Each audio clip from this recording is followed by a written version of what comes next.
Baik, Ibu dan Bapak-Bapak yang saya hormati, selamat siang, salam sejahtera untuk kita semua. Assalamualaikum warahmatullahi wabarakatuh. Waalaikumsalam. Namo Buddhaya, salam kebajikan, Rahayu. Yang saya hormati Bapak Dirjen Dikti Ristek, yang saya hormati Ibu Dirjen Pendidikan Vokasi, yang saya hormati Bapak Direktur Sumber Daya, Direktorat Jenderal Pendidikan Tinggi, Riset dan Teknologi, yang saya hormati para pimpinan di lingkungan Direktorat Jenderal Dikti-Ristek dan Direktorat Jenderal Diksi, rekan-rekan pimpinan perguruan tinggi, dan para dosen yang hadir. Yang saya hormati tim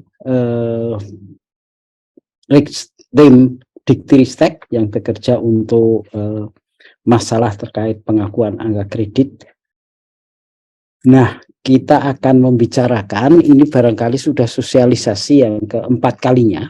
Oleh karena itu saya akan menyampaikan pokok-pokoknya saja, ya. Sebagaimana tadi sudah disinggung oleh Prof. Tik, jadi intinya itu yang diinginkan itu sebetulnya adalah nama dosen dan hak angka kredit yang dimilikinya. Ya, itu yang diinginkan. Nah, namun demikian, bagaimana cara memperolehnya? Karena yang tahun 2023 sejak Januari ini itu sudah mengikuti Permenpan RB yang nomor 1, maka urusan kita adalah untuk pengakuan yang sebelumnya, yang nantinya itu akan dijumlahkan menjadi terintegrasi, kemudian dikonversi kepada sistem yang baru. Baik ya, jadi secara garis besar ya, saya izin share screen.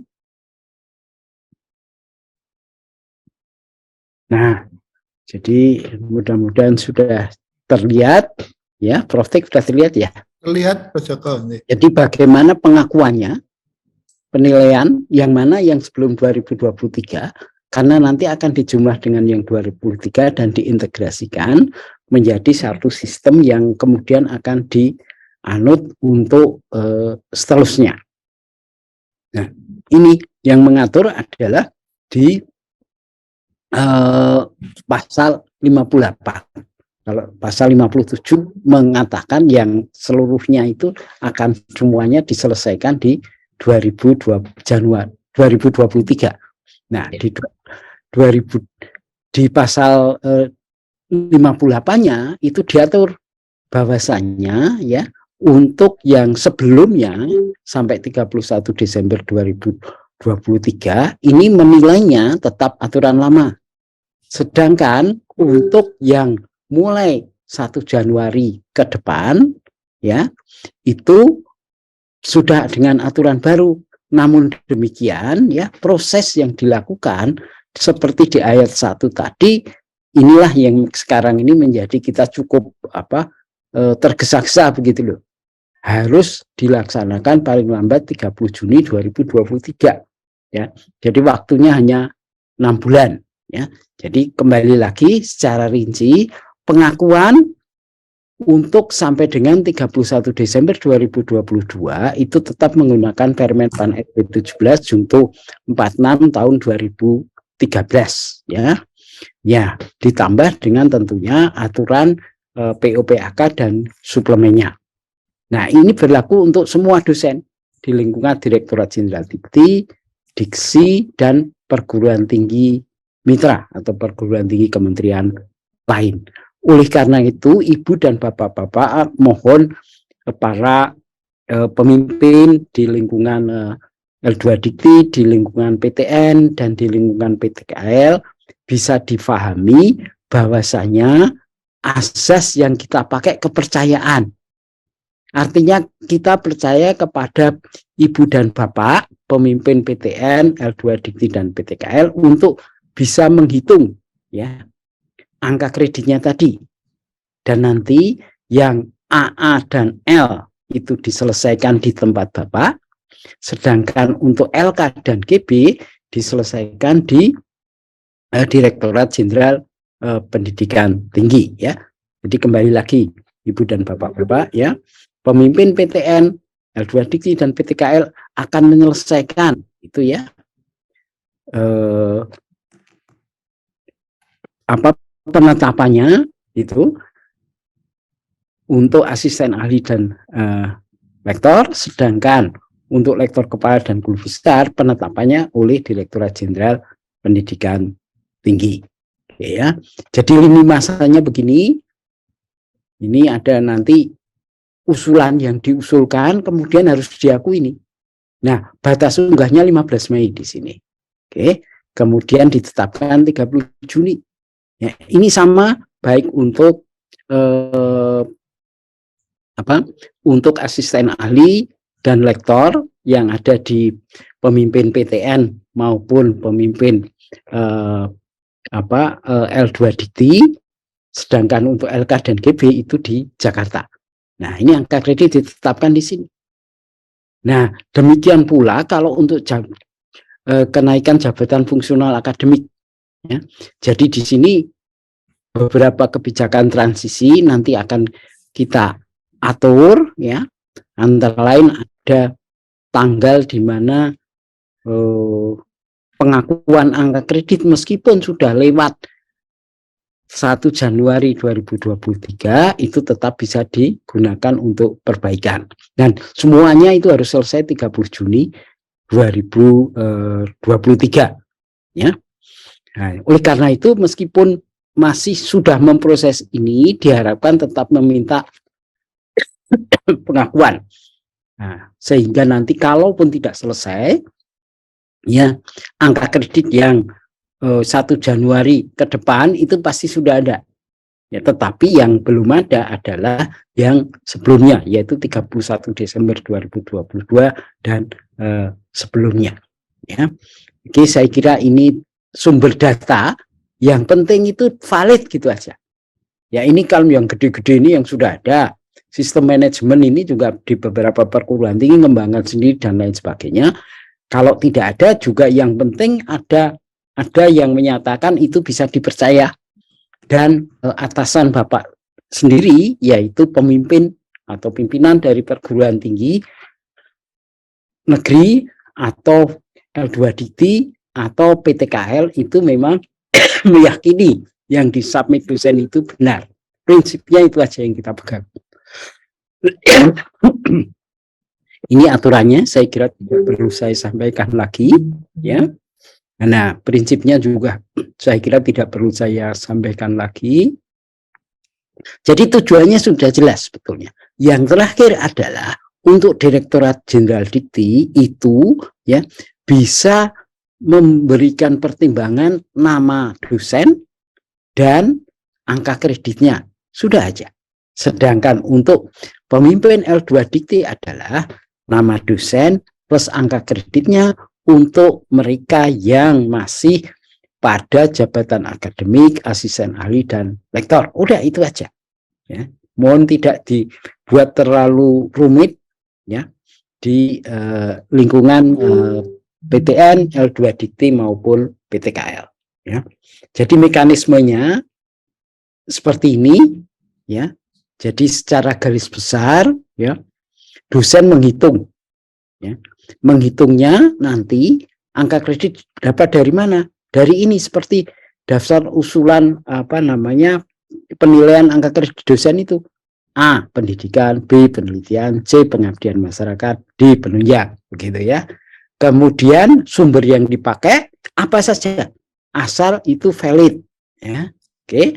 Nah, kemudian ya dari hasil angka kredit kumulatif yang 4 hal tadi ya itu minta ditandatangani minimal ketua jurusan untuk siapa? Agar pemimpin perguruan tinggi yang mengumpulkan dari berbagai unitnya tadi ya, bisa jurusan, departemen atau per fakultas begitu ya, itu yakin bahwasanya itu benar.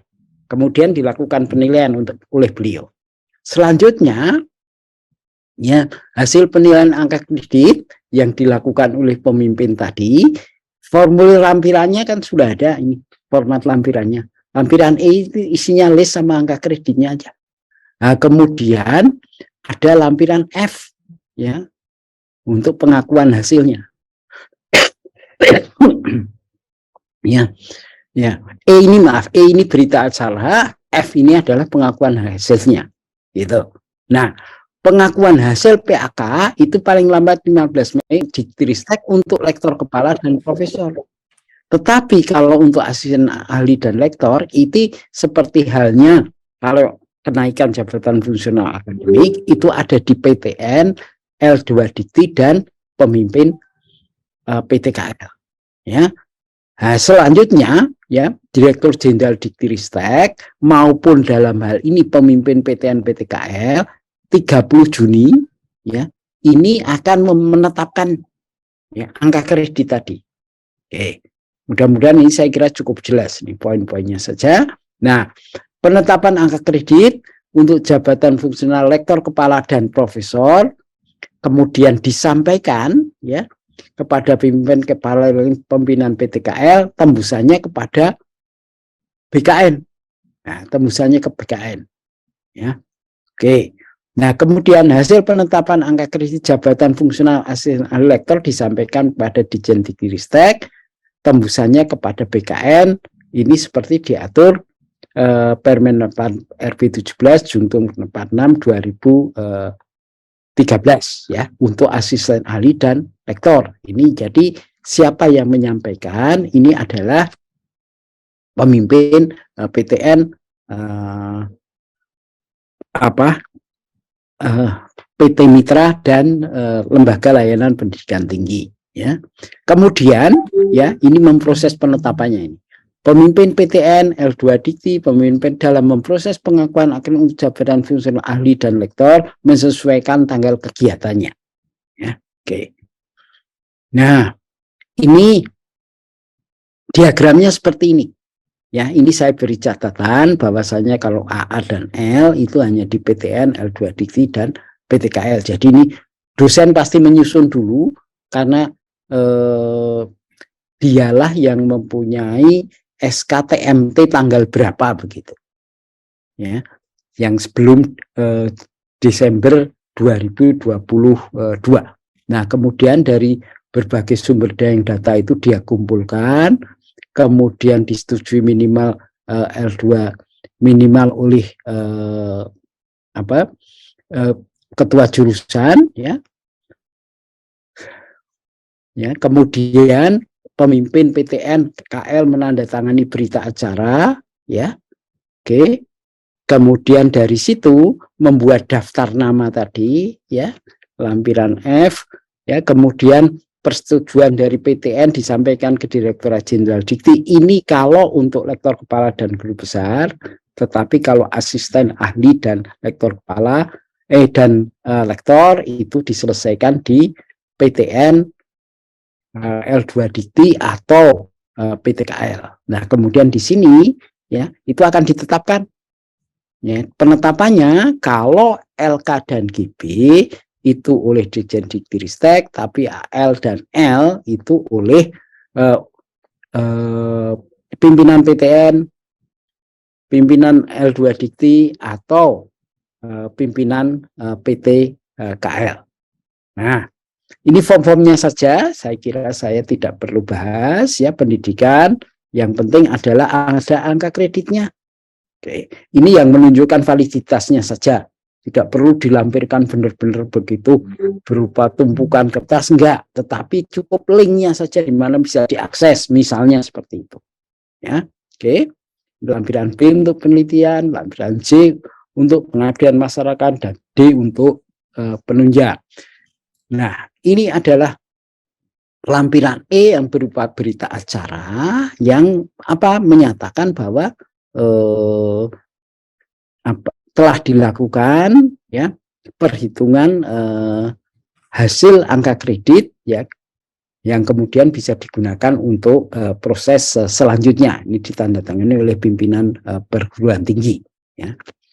Selanjutnya lampiran F, nah dibuatlah list NIDN NIDK, nama dosennya, angka kreditnya berapa, terhitung mulai kapan, ditambah yang tadi, yang ABCDE yang baru tadi, diperoleh angka kredit baru. Nah, disinilah ditandatangani. Kalau untuk LK dan GB itu oleh pemimpin perguruan tinggi yang dilanjutkan nanti ke Direktorat Jenderal Pendidikan Tinggi, begitu. Kemudian kalau untuk yang AA dan L itu nanti oleh pemimpin PTN, L2 Dikti dan PTKL. Nah, jadi lini masanya menjadi seperti ini, ya. Jadi ini usulan pengakuan kinerja, batasnya semua 15 Mei, ya, paling lambat 15 Mei, ditetapkan 30 Juni. Ya. Untuk LK dan profesor ini oleh Diktiristek, ya. Di sini kemudian diproses dan ditetapkan di 30 Juni di sana. Sedangkan AA dan L itu oleh pemimpin PTN, Kalem Dikti, pemimpin PTKL ditetapkan 30 Juni sama di sini. Ya, ini yang nomor 2 ini. Oke. Nah, sekarang kalau penyelesaian untuk jabatan fungsional akademik dosen yang sudah dalam proses atau akan diusulkan untuk naik. Nah, untuk yang sudah terproses sebelum 31 Desember 2022 begini, kemudian diproses, ditetapkan pada 30 Juni. Jadi 30 Juni ini semuanya harus sudah selesai. Kemudian kalau yang warna hijau, ya, di sini usulannya baru dalam kurun waktu 1 Januari sampai 15 Mei. Nah, kemudian diunggah terakhir itu 15 Mei. Ya. Oleh karena itu, nanti mohon di L2 Dikti, itu kalau untuk asisten ahli dan lektor, itu juga bisa 15 Mei di sini, diunggah terakhir, dan diproses selesai 30 Juni. Gitu. Ya, ini untuk LK dan GB, ya, ke Jakarta, ditetapkan nanti di sini. Jadi, karel dosen yang terbit sebelum 30 April, namun demikian, ini kan prosesnya, kalau naik jabatan fungsional akademik, kan banyak yang masih bolak-balik, kekurangan kredit, atau kekurangan syarat khusus, begitu. Ini masih bisa ditambah, ya, dari karya sampai dengan sebelum 30 April, begitu. Ya. Memang pernah kita mengatakan karyanya bisa sampai 15 April, kemudian justru audien menyatakan kalau 15 April kan nggak bisa diunggah 15 April. Izin 15 Mei, Bro. 15 Mei, sorry. 15 Mei, punten, ya. 15 Mei, ya. 15 Mei. Jadi kalau itu harus diunggah 15 Mei kan tidak bisa ya sampai 15 Mei diunggah 15 Mei karena harus ada proses dahulu ya pasti. Oleh karena itu ini lebih rasional kalau menjadi 30 April ya. Jadi semuanya nanti udah siap diunggah ya. Nah, kemudian karel tadi itu bisa digunakan untuk memenuhi syarat khusus maupun kebutuhan kekurangan angka kreditnya. Ya, sampai di sini. Kalau ini ya sudah masuk tapi dikembalikan atau yang ini masuk dikembalikan kurang. Nah, karya di sini masih bisa dipakai. Nah, kemudian diproses, ditetapkan 30 Juni. Nah, kalau 30 Juni itu tidak selesai, maka yang digunakan apa? Adalah pengakuan yang sebelumnya yang saya ceritakan tadi sampai dengan 31 Desember tadi. Ya, artinya harus mengajukan juga pengakuan. Bahannya sudah ada, tinggal yang dari usulan itu dikurangi saja yang bulan Januari dan seterusnya. Ya. Oleh karena itu catatannya tadi ini sudah saya sebutkan masih bisa digunakan sebelum 30 April ya. Meskipun usulannya sebelum 31 Desember. Kemudian yang terbit 30 dapat digunakan secara khusus untuk yang diajukan di dalam kurun yang hijau ini 1 April sampai 15 Mei ya. Namun nanti ke depan tentunya karena kinerja itu mulai 1 Januari ya di sini ke sana, maka sebaiknya ini tidak diakumulasikan gitu. Nah, Yang belum selesai dianggarkan melalui mekanisme pengakuan hasil PAK untuk dikonversi angka kreditnya sesuai peraturan jabatan fungsional yang baru. Ya, jadi bagi dosen yang sedang mengusulkan kenaikan pangkat atau jabatan fungsional dan tidak mengajukan usulan pangkat atau jabatan yang namun memerlukan angka kredit untuk kenaikan pangkat atau jabatan fungsional di kemudian hari, maka disarankan untuk mengajukan pengakuan hasil pula.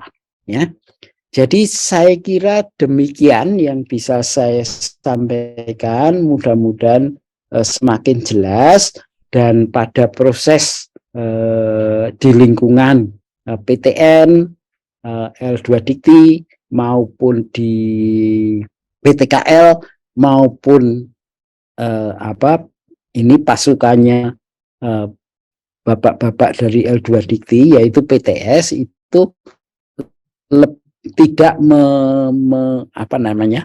menambah berbagai ketentuan yang lain yang sehingga seolah-olah menjadi lebih ruwet. Kembali lagi, ini kalau pengajuan bukan untuk kenaikan pangkat, tapi pengakuan angka kredit. Ya, itu yang bisa saya sampaikan, Prof. Tekno, Bapak Ibu yang saya hormati. Mudah-mudahan cukup jelas. Terima kasih. Terima kasih.